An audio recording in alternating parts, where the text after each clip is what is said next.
Rapaziada, jogo de domingo já está chegando. Eu tô ansioso, cara, demais. Tô vendo muitos vascaínos também nesse clima. Então, cara, o jogo vai ser pique final de Copa, cara. Tanto pro Vasco quanto pro Santos. Tá variando muito.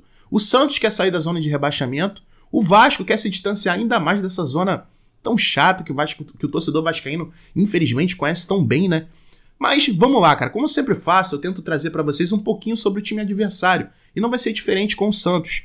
Uma página que eu gosto bastante no Twitter, chamada Scout Vasco, levantou alguns pontos pro Vasco observar que são perigosos pra gente, sabe? Mas também existem pontos positivos, onde o Vasco pode se aproveitar.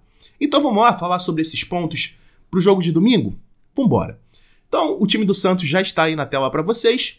Então vamos lá, pontos pro Vasco se preocupar. Vamos pelo início? Segundo o Globoesporte.com, Marcelo Fernandes, que é o técnico do Santos, deve repetir a mesma escalação do Santos contra o Bahia. Ou seja, como está aí na tela para vocês podem observar que o Santos joga com uma linha de 3 atrás. Padrão, né? Dodô, Joaquim e João Basso. E 2 jogadores de ponta de campo, o Keivson e o Lucas Braga. Na fase defensiva, o Santos marca com 5 jogadores. A gente lembra o que com isso? Sim, o jogo contra o América Mineiro, onde o Vasco teve muita dificuldade para infiltrar na defesa do América Mineiro. No primeiro tempo, o Vasco não conseguiu chutar gol, cara. Foi ridículo, foi bizarro. Inclusive, o Ramon Dias reclamou muito disso, entendeu? Que o Vasco deveria jogar melhor. E o Ramon Dias, com certeza, ele observou que o Vasco tem dificuldade de jogar contra esse esquema de 5 defensores atrás, sabe? Então, eu espero muito que o Ramon Dias tenha treinado o time essa semana para tentar infiltrar nesse tipo de defesa. Mas eu faço uma observação também. Talvez essa linha de 5 do Santos não seja, vamos dizer assim, tão implacável como a do América Mineiro.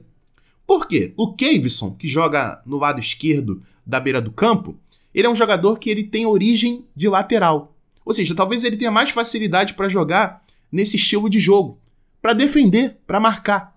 Mas no lado direito do Santos, temos o Lucas Braga, que a posição de origem dele é ponta. Então o Vasco talvez tenha que jogar em cima desse jogador. Aliás, talvez seja o caminho mais fácil para a gente infiltrar na defesa do Santos. Mas eu recapitulo. Hoje, o Vasco que jogou contra o América Mineiro, a gente tinha o Rossi na ponta direita e a gente tinha o Payet na ponta esquerda. Então, se a gente for espelhar os dois times, o Payet cairia em cima do Lucas Braga. Disputaria um X1 contra o Lucas Braga. Mas o Payet, cara, ele não vem numa fase boa física. Isso é muito nítido, isso é muito claro. Então eu espero muito, e talvez realmente isso aconteça, que o Ramon Dias coloque o Gabriel Peck para jogar no lado esquerdo em cima do Lucas Braga. Eu acho que facilitaria pra gente tanto na parte ofensiva, tanto na parte defensiva.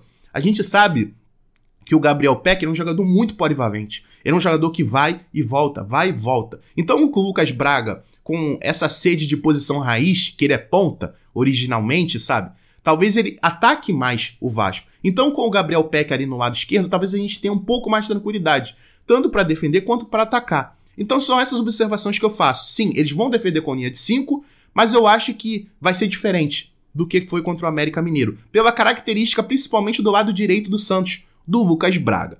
Vamos continuar, rapaziada, que tem mais coisas. A dupla de ataque formada por Soteldo e Marcos Leonardo é uma dupla muito forte. Soteldo, a gente sabe do histórico do Soteldo, é um jogador que tem muita qualidade. O Marcos Leonardo, que é um jovem jogador, né, que tem um futuro aí, que muitos times da Europa já olharam para esse jogador, sabe? Então eu acho que o Vasco tem que prestar muita atenção nesses 2 jogadores ofensivos do Santos. O Santos, que na Vila Belmiro é sempre um time muito veloz, é sempre um time muito rápido. Então a defesa do Vasco vai ter que estar totalmente ligada para esse jogo. Isso eu tenho certeza. E mais uma observação. A bola parada ofensiva, explorando o Joaquim, é uma arma poderosa do Santos. Os 2 gols contra o Bahia saíram assim. Ou seja, vocês podem observar, se vocês quiserem, podem pausar o vídeo e olhem lá. Santos 2, Bahia 1. Inclusive o jogo foi lá na Bahia, né? Então é Bahia 1, Santos 2. Os dois gols do Santos saíram do cabeceio do Joaquim. Ou seja, o Santos bateu uma falta ali, o Joaquim jogou pro meio da área, gol do Santos, outro jogador fez o gol. No segundo gol também. O Joaquim, ele está sempre presente, é um jogador que tem uma estatura muito alta. É um defensor que ele é muito alto. Então ele ajuda muito o Santos ofensivamente. Talvez não tanto defensivamente, talvez defensivamente ele não se posicione tão bem, porque estatura ele tem. Porque eu vou entrar no seguinte fator. Agora a gente vai para os pontos positivos, né? Onde o Vasco pode aproveitar para esse jogo contra o Santos. O Santos, nos últimos 5 jogos, sofreu 9 gols. Bastante coisa. Todos de dentro da área e 3 foram de cabeça. Temos que explorar isso. Ou seja, o Joaquim é um jogador que ajuda muito o Santos ofensivamente. Mas talvez defensivamente ele não seja esse primor todo. Vamos lembrar que, nos últimos 5 jogos, o Santos tomou 3 gols de cabeça. Qual é um dos pontos mais fortes do Vasco hoje, se não o mais forte? É a bola aérea com o Verratti. Principalmente com o Rossi cruzando. O Rossi vem mandando muito bem. O Rossi que já deu assistência pro Verratti, o Rossi que já deu assistência pro Praxedes, o Rossi que já deu assistência pro Zé Gabriel. Então o Vasco vai ter que explorar muito essas duas pontas, essas duas beiras de campo, tanto do lado do Lucas Braga, quanto do lado do Keivson. Exatamente, Keivson. Com o Rossi e com o Gabriel Peck. Eu não posso ter certeza porque eu não sou o treinador do time, mas esse jogo, o Ramon Dias ele tem que entrar com 2 pontas muito fortes. Eu não consigo enxergar outro time contra esse Santos sem Gabriel Peck e sem Rossi. Então, galera, eu acho que vai ser um jogo onde os ataques vão ser muito bem explorados, tanto por Vasco quanto por Santos. O Santos com sua necessidade toda, né? Precisando ganhar de qualquer jeito e jogando em casa. Jogando em casa é diferente. O torcedor ali, ele fica irritado. Então, cara, acima de qualquer coisa, sabe o que o Vasco tem que ter para essa partida? Mental. O Vasco tem que ter cabeça. O Vasco tem que pensar. O Vasco tem que deixar a pressão para eles, não pra gente. Então, rapaziada, vai ser muito da hora esse jogo de domingo e a gente tem mais coisas para falar, né? Vamos lá, um ponto bônus que eu separei aqui, que eu acho que isso todo torcedor já tá sabendo, todo mundo que acompanha o Vasco de perto. O coordenador técnico do Santos, o Alexandre Galo, foi à CBF para estreitar relações. Eu acho que isso não caiu muito bem. Não caiu muito bem, porque numa semana decisiva para o Vasco, a gente vê um coordenador técnico do nosso rival pro próximo jogo indo conversar com a CBF. Eu acho que a CBF, cara, ela vacila demais. Eu acho que falta pra CBF um pouco de jogo de cintura. Vamos lembrar aqui, a CBF ela fica na Barra da Tijuca, aqui no Rio de Janeiro. Todos os dirigentes do Vasco estão aqui no Rio. Beleza, a CBF está recebendo o coordenador técnico do Santos. Faz o seguinte, chama o coordenador técnico do Vasco também. Até porque, eu acho, né, eu pressuponho que tudo que eles vão conversar na CBF são coisas que todo mundo pode ouvir. Não vai ter cochiche, não vai ter negociação. Não, eu tenho certeza que isso não vai ter. Com certeza. Então, cara, por que eles não chamaram o coordenador técnico do Vasco? Sabe? Então, o Vascaíno olha isso aqui, pô, o cara do Santos tá lá conversando com a CBF, conversando com o chefe de arbitragem, sabe? Eu acho que isso cai um pouco mal pro Vascaíno. A gente lembra aqui, no jogo de domingo, quem vai apitar é o Daronco, é um árbitro que eu não gosto. A gente lembra que o Daronco ele apitou Vasco e Bragantino, onde ele falhou uma vez que teve um pênalti em cima do Orediano e ele não marcou. Sem falar que o Daronco ele é um árbitro que, cara, isso me incomoda demais. Que parece que ele quer aparecer mais do que a partida de futebol, cara. Não pode, cara. O árbitro, o apito, o juiz, ele é uma mera válvula do sistema. Ele tá ali pra deixar o sistema fluir, cara. Apenas isso. Mas o Daronco não parece que ele quer aparecer mais que os jogadores. Então, cara, eu falo o seguinte. Pra esse jogo de domingo, se o Vasco perder, que o Vasco perca na bola. Se o Vasco... Caraca, desculpa. Se o Vasco ganhar, que ganhe na bola. Apenas isso, cara. Eu não quero ficar aqui domingo trazendo um vídeo pós-jogo falando, pô, o Vasco perdeu porque a arbitragem demora e a arbitragem vacilou. Não, cara. Eu odeio isso. Eu odeio isso, cara. Então é o mínimo que eu espero. Mas que é chato a gente ver esse tipo de situação cara. Faltou jogo de cintura pra CBF. Chama o Vasco também. Porque tudo que foi conversado ali, no meu ponto de vista, foi tudo claro. Foi coisas que todo mundo pode ouvir. Então, rapaziada, é mais ou menos isso. Vamos continuar que tem mais coisa pra gente falar, né? Agora eu vou voltar um pouquinho pro jogo passado do Vasco, né? Vasco e América Mineiro, onde teve todo aquele burburinho, né? Do presidente do América Mineiro, do Juninho, falando que existe uma operação Salva Vasco, coisas do tipo, né? Só que o Juninho, ele veio... Ele falou.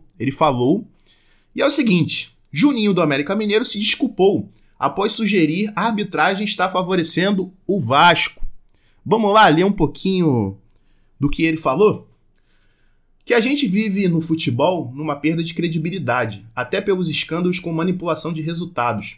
Nós, como protagonistas do futebol, que a gente tem que refazer e retomar a confiança. a minha fala vem totalmente contra, num teor de desconstruir tudo que eu prego. Disso meia em entrevista à TV Bandeirantes. Então, cara, e segundo ele também, eu nem anotei essa parte que ele falou, o presidente o dono, né, da SAF do América Mineiro, ele também tá muito chateado com essa situação. Aparentemente ele se arrependeu também pelo que ele falou. E, cara, eu como torcedor, eu acho que eu desculpo o Juninho, sabe? Eu acho que deve ser muito difícil você estar numa situação igual a América Mineiro está, de zona de rebaixamento, lá no fundo do poço. Você fica irritado, realmente eu acho que é da vida, cara. Você quando tá estressado, você quando tá irritado, você acaba falando coisas, cara, que você não gostaria de falar. Sabe? Porque parece que nesse tipo de situação, sua paciência fica minúscula, cara. Minúscula, sabe? Então você tenta encontrar ali talvez algum fator pra você descarregar. Até porque talvez o Juninho ele quisesse falar sobre outras situações. Eu tenho certeza que uma coisa que irritou demais o Juninho foi o torcedor vascaíno, cara, que colocou, que teve, a gente tinha mais vascaínos do que torcedor do América Mineiro no estádio deles, e ele jogando em casa. Será que será que o Juninho teria coragem de falar sobre isso? Pô, tô revoltado aqui, como é que o presidente do América Mineiro deixou isso acontecer, o dono da SAF do América Mineiro deixou isso acontecer?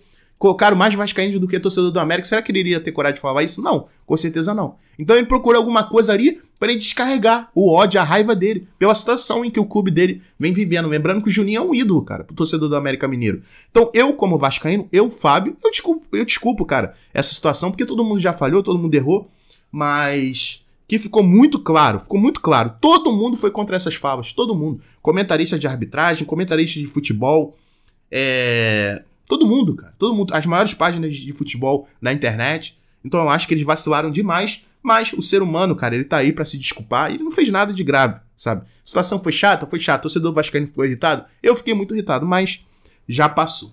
Então, rapaziada, é mais ou menos isso que eu trago pra vocês. O vídeo de hoje eu acho que eu consegui trazer um conteúdo bem legal já pra gente antecipar um pouco do que o Vasco vai ver contra o Santos. Vou fazer um pedido especial. Caso você não seja inscrito no canal, se inscreva. Minha frase padrão. Vascaíno ajuda Vascaíno. Você já ajudou um Vascaíno hoje? Não? Então esse é o momento. Conto com a sua inscrição, conto com o seu like, conto com o seu comentário. Canal Complexo Vascaíno na área, trazendo um vídeo pra vocês todos os dias, igual eu faço há 6 meses. Então, rapaziada, é isso. Tamo junto e vamos lá. Que faltam amanhã sábado, depois já é o jogo domingo e vambora. Tranquilo? Valeu, é nóis!